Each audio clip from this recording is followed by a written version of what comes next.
आप सुन रहे हैं मीता गुप्ता का पॉडकास्ट भारत तथा विश्व की लोक कथाएं, जिसमें मैं आपको सुनाती हूँ देश तथा विदेशों की लोक कथाएं, जिन्हें सुनकर आप कुछ पल सुख चैन के जी सकते हैं।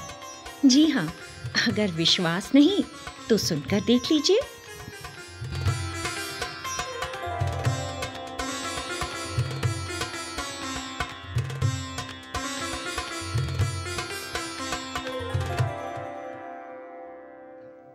नमस्कार साथियों, आपकी मीत गुप्त के पॉडकास्ट में आपका स्वागत है।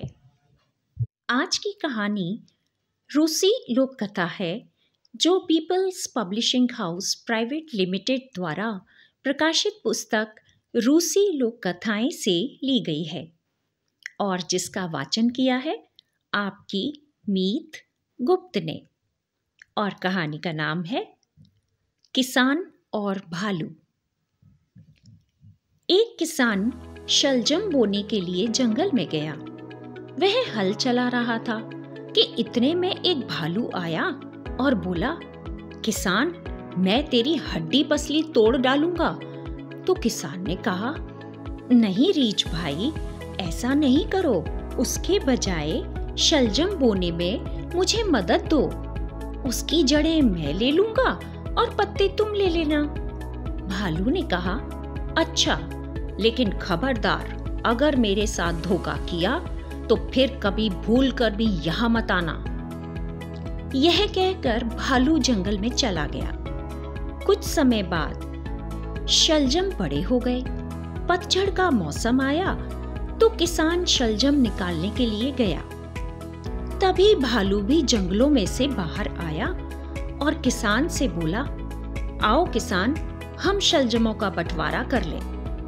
किसान बोला, बहुत अच्छा रीछ भाई, पत्ते तुम्हारे हैं और जड़ें मेरी हैं। किसान ने सारे पत्ते भालू को दे दिए और जड़ें यानी शलजम अपनी गाड़ी में लादकर बेचने के लिए शहर चल दिया।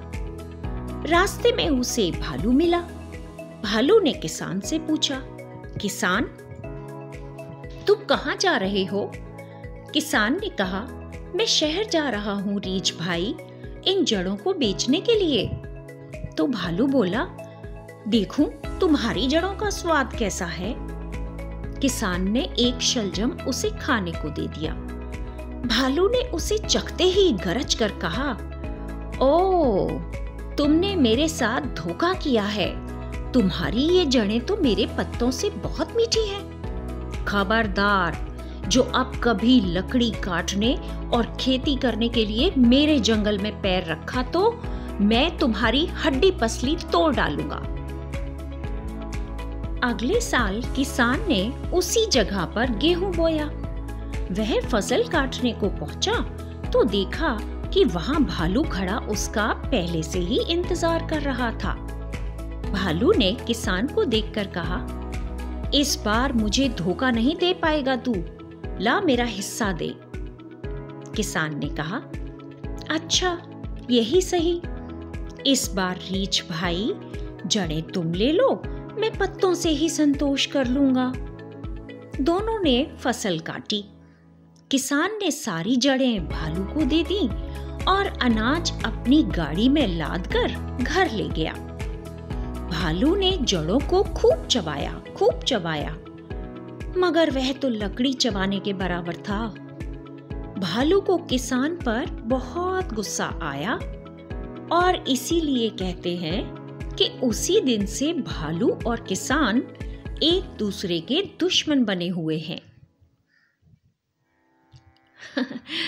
साथियों, आखिर आदमी आदमी ही है और जानवर जानवर ही, क्योंकि जानवर के पास आदमियों जैसी बुद्धि नहीं होती ना। अभी आप सुन रहे थे रूस की लोक कथा किसान और भालू। वाचन था आपकी मीत गुप्त का। दोस्तों, अगर आपको ये कहानी पसंद आई हो तो ऐसी ही और मज़ेदार कहानियाँ सुनने के लिए मेरे पॉडकास्ट के लिए सब्सक्राइब, फॉलो और लाइक का बटन ज़रूर दबाइएगा। धन्यवाद।